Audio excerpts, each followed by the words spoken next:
Sekarang okay, scan. Ini saya baru keluar dari, so masuk balik di sini. Yes, inilah Dorset Putrajaya, bilik dia. Aku ambil yang paling murah, tiada breakfast, so dia bagi twin bed lah, single tapi boleh gabung. TV terus on, ada tempat meja. Ni dia punya cermin apa dalam, sangat besar. Ada sejadah, alhamdulillah. Pillow, bantal ekstra. Tempat hang baju pun ada, mantap. Setrika, nice. Ni pun ada safe. Dan sekarang kita tengok dulu tandas dia. Tandas dia macam gini, slide ke kanan. Alright. Yes, ni cara apa dalam ni. Ni apa dalam? Itu segi. Mungkin ada towel di sini dulu, tapi ni dia bagilah. Brush, soap, sanitary bag, toothpaste. Ada towel 2. Ada bed gel dengan conditioning shampoo. Right. Then tandas sebelah toilet sebelah kiri. Macam gini lah. Rasanya ada heater kali tu. Kanan kiri sejuk dan panas. Right. Okay, main bed. TV ada. Not so sure about ni TV. Sambil dulu. TV ni adakah smart TV? Bukan, ni adalah Dorset punya TV dah. So, yeah. Okay. TV biasa. Ni ada cermin. Dan kita mau tinggal dulu. Ni lah tingkap dia.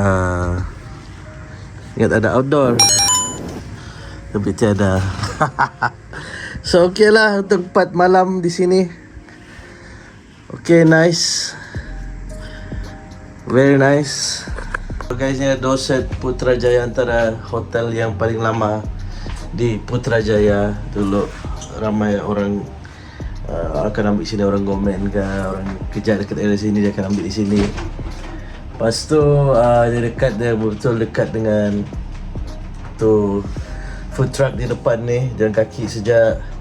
Ada masjid besi, berdekatan dengan masjid besi dengan tu tasik tu depan tu sejak lah.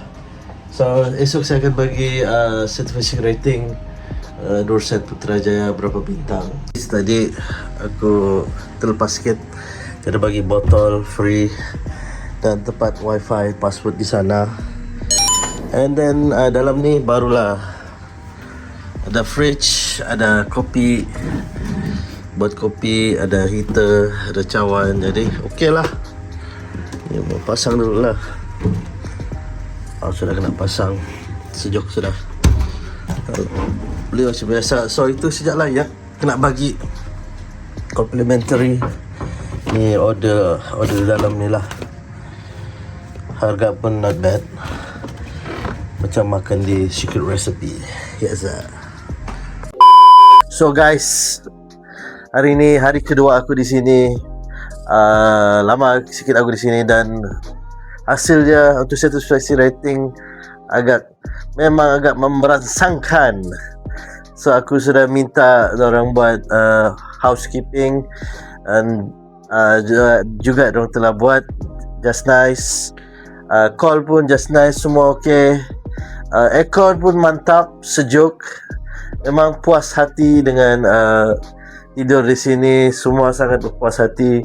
Saya bagi satisfaction rating untuk stay di Dorset Putrajaya Hotel adalah 5 bintang. So anyways guys, siapa ada di Dorset Siapa ada di Putrajaya ni, try lah book di sini sebab di depan ni ada food truck. Ada juga Q Bistro di depan tu, jalan kaki pergi Masjid Besi pun sebelah kiri ni depan hotel ni. Korang kena check it out. Just nice untuk betul-betul di city center. Di hotel ni ada Hero Market untuk beli barang makanan. Ada 7E juga di bawah. Kedai makan semua dekat, terutama food truck, dan juga jalan sikit ada Q Bistro kalau mau cari nasi kandar. So anyways guys, jangan lupa like, subscribe, komen. Peace out till the next Santai Crib review. Yes.